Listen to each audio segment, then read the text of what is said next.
આ બહુ જ ઊંડો કૂવો છે મિત્રો, તમે જોઈ શકો છો.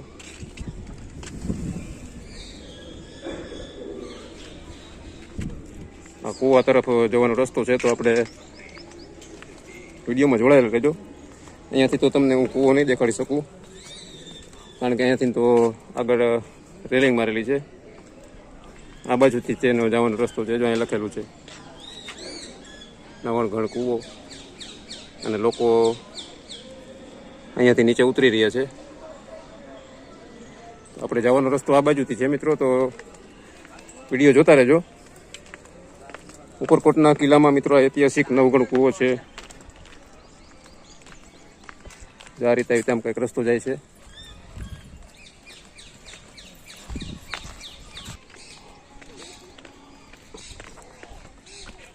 આવી રીતે સ્ટેપ બાય સ્ટેપ નીચે ઉતરીને મિત્રો આગળ આપણે નવગઢ કૂવા તરફ જઈ રહ્યા છીએ. સરસ મજાની વ્યવસ્થા ચાલવાની કરવામાં આવી છે, અને એક વ્યવસ્થિત પાથ બનાવવામાં આવ્યો છે. જો આપણે ઉપરથી અત્યારે અહીંયા નીચે પહોંચી ગયા છીએ, અને જોશું કે હવે આપણે કઈ બાજુ જવાનું છે, અને તમને નવગઢ કૂવો નજીકથી દેખાડશું.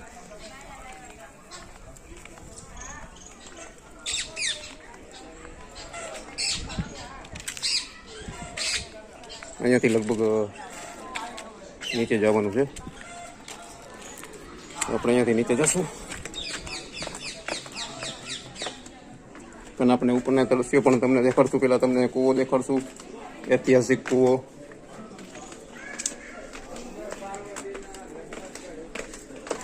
જુઓ મિત્રો,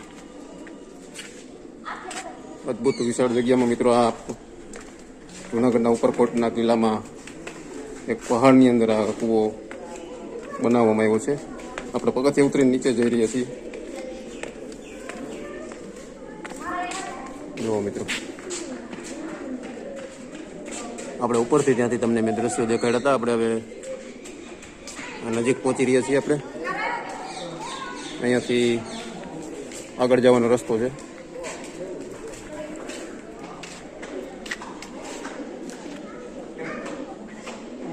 આપણે થોડે સુધી જઈને તમને દેખાડશું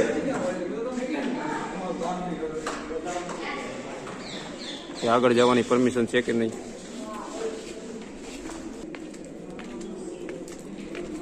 હવે આપણે કૂવાની અંદર જઈ રહ્યા છીએ મિત્રો. આ એક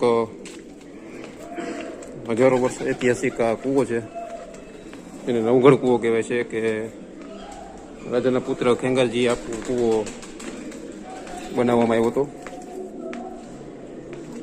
અહીંયા એક નકરા કબૂતરનો અહીંયા વસવાટ છે મિત્રો, તમે જોઈ શકો છો. અને એકદમ આગળ જવાનો આપણને હિંમત નથી થતી, કારણ કે અંધારું છે ને એકદમ વિચિત્ર લાગી રહ્યું છે.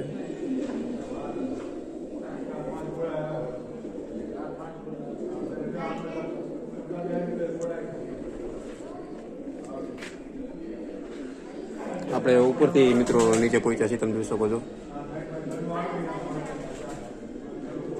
આપણે ઉપરથી તમને હવે કૂવો દેખાડશું, કારણ કે આગળ નહીં જાય, આગળ અંધારું છે.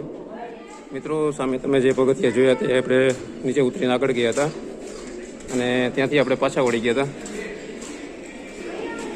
તે જ પગથિયા મિત્રો અહીંયા નીચે તમે જોઈ શકો છો, કે જે નીચે જે તમને જે ઓલા હોલ દેખાય છે, એ વિન્ડો છે, ત્યાંથી આ બાજુ આવતા હોય છે. કારણ કે આગળ જવાય એવું નથી, અંધારું છે,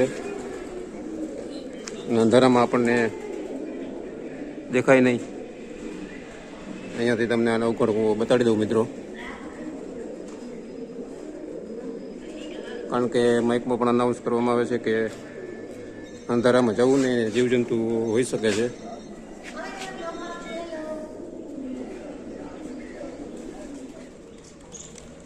મિત્રો હવે આપણે નવગઢ કૂવાની આપણે નીચેથી આપણે ઉપર આવી ગયા છીએ, અને આપણે ઉપરથી આ તરફ જશું મિત્રો. અને આ તરફ જઈને તમને રાજા નવગઢના ગુરુદેવી માતાજી શ્રીના આપણે દર્શન તમને કરાવશું મંદિરના. આ બાજુ તેનું મંદિર આવેલું છે મિત્રો. જ્યાં સામે તમે જે જોઈ રહ્યા છો તે આ શ્રી ખોડિયારમાંનું મંદિર છે. અહીંયા પણ મિત્રો જો બોર્ડમાં લખેલું છે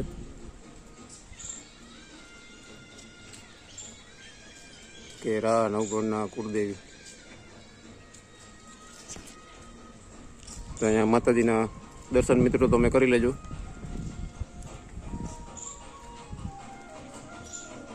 નવગણ કુવો, ઉપરકોટ અને ખોડિયાર માતાજીનું મંદિર છે.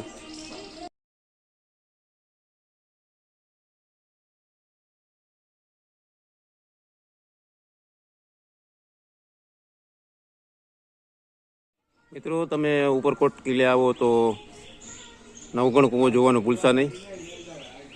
અને નવગણ કુવાની મિત્રો બરોબર મિત્રો બાજુમાં જ મિત્રો માતાજી કુળદેવીનું મંદિર આવેલું છે, ખોડિયાર માતાજીનું મંદિર.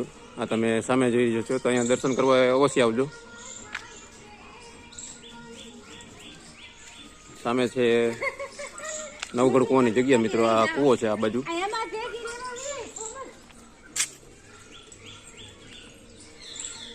સરસ મજાનો અહીંયા બગીચો છે અને કુદરતી સૌંદર્ય વચ્ચે મિત્રો આ જંગલોમાં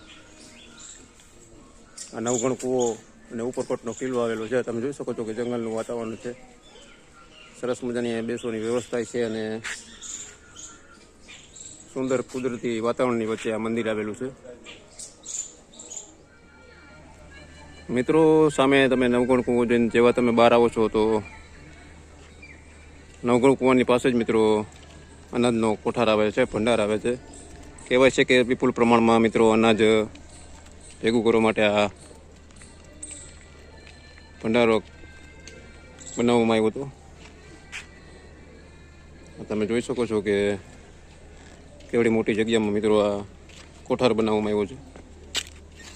અંદર કચરો ન જાય તે માટે મિત્રો કાચથી પેક કરી દેવામાં આવ્યો છે. વિશાળ જગ્યામાં કોઠાર બનાવવામાં આવ્યો છે. જે તે સમયમાં આગળ પણ તેમનું તકતી મારેલી છે તે પણ તમને દેખાડશે. જો આ કોઠાર છે, અંદાજના કોઠાર કહેવાય છે. રાજા વખતમાં મિત્રો આ કોઠાર બનાવવામાં આવેલા છે. જો અહીંયા નેમ પ્લેટ આપેલી છે તે પણ તમને વાંચીને જણાવું કે કોઠાર બનાવવાનું કારણ શું હતું. જો આ અનાજના ભંડારને કોઠારને લગેલું છે. વિપુલ પ્રમાણમાં લાંબા સમય સુધી અનાજનો સંગ્રહ થઈ શકે તે માટે ઉપરકોટ કિલ્લામાં અનાજ ભંડારની વ્યવસ્થા કરવામાં આવેલી. કોઠારનું નિર્માણ ચુડાસમા રાજપૂત રાજા કેંગાર દ્વિતીય સમયમાં થયેલું હોય એવું માનવામાં આવે છે અને 13 ભાગોમાં વેચાયેલું છે. મિત્રો તમે અહીંયા આવો તો આ જોવાનું ભૂલશો નહીં. જો આ રિનોવેશન પછી મિત્રો આ કાચથી પેક કરી દેવામાં આવ્યા હતા, કારણ કે પાંદડા ને ધૂળ ને કચરો ને બધું નીચે કોઠારમાં ઉતરતું હોય.